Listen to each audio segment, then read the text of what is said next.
ஸ்ரீ மகாபெரிவா திருவடிகள் சரணம். என்னோடய சேனலை தொடர்ந்து ஃபாலோ பண்ண அத்தனை பேருக்கும் நன்றி. என்னோடய சேனலில் புது பரிகாரங்கள், சக்தி மிகுந்த ஸ்லோகங்கள் அத்தனையும் கொடுத்துக்கிட்டு இருக்கேன். உங்களுக்கு ரொம்ப உபயோகமாக இருக்கும்னு நான் நம்புகிறேன். நாம் இந்த பதிவில் பார்க்க போகிறது, பிரிந்து இருக்கக்கூடிய கணவன் மனைவி இருவரும் மறுபடியும் ஒன்று சேர்ந்து சந்தோஷமாக வாழ்கிறதுக்கு அற்புதமான ஒரு மந்திரம். அது போலவே பிரிந்த காதலர்கள் ஏதோ ஒரு காரணத்தினால பிரிஞ்சு இருப்பாங்க.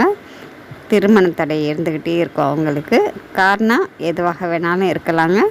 அந்த காரணங்கள் அத்தனையும் விலகி உங்களுக்கு திருமணம் நடக்கிறதுக்கான அற்புதமான இந்த மந்திரத்தை நீங்கள் தினந்தோறும் சொல்லிக்கிட்டே வரணுங்க.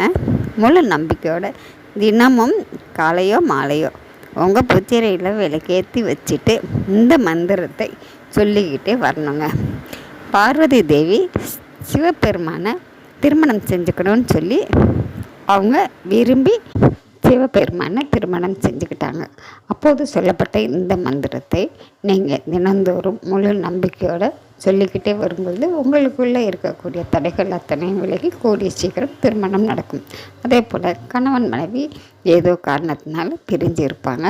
அவங்க 2 பேரும் சேர்ந்து வாழணும் அப்படின்னு ஆசைப்பட்டாங்க அப்படின்னாக்கா இந்த மந்திரத்தை சொல்லும்போது அவங்க மறுபடியும் சேர்ந்து சந்தோஷமாக வாழ்வாங்க. அவ்வளவு சக்தி வாய்ந்த அருமையான இந்த மந்திரத்தை அந்த பெண்ணோ பையனோ உட்காந்து இந்த மந்திரத்தை முழு மனத்தோட நம்பிக்கையோடு சொல்லணும். அவங்களுக்காக பெற்றோர்கள் சொல்லணும் அப்படிங்கிறது கொஞ்சம் லேட்டாக தான் வேலை செய்யும். அதனால் அவங்களே உட்காந்து முழு மனசோடு சொல்கிற மாதிரி பார்த்துக்கோங்க. நம்பிக்கையோட இந்த மந்திரத்தை சொல்ல சொல்ல சொல்ல கண்டிப்பாக உங்களை தேடி உங்களுடைய கணவரோ காதலரோ தேடி வருவாங்க. உங்களுடைய வாழ்க்கையில் மறுபடியும் ஒரு பிரிவு அப்படிங்கிறது இருக்கவே இருக்காது. மறுபடியும் சேர்ந்துட்டோம் அப்படிங்கிறதுனால இந்த மந்திரத்தை சொல்லாமல் விட்டுறாதீங்க. தினந்தோறும் இந்த மந்திரத்தை சொல்லிக்கிட்டே வாங்க. உங்களுக்குள்ள ஒரு அந்யோன்யம் எப்பொழுதும் இருந்துக்கிட்டே இருக்கும். மந்திரம் நான் பதிவில் கொடுத்துருக்கேங்க. பிரிந்து இருக்கக்கூடிய கணவன் மனைவி காதலர்கள் அத்தனை பேரும் மறுபடியும் சேர்ந்து சந்தோஷமாக வாழணும் அப்படின்னு சொல்லி நானும் பிரார்த்தனை பண்ணிக்கிறேன். நன்றி. நம்ம அடுத்த பதிவில் பார்க்கலாம்.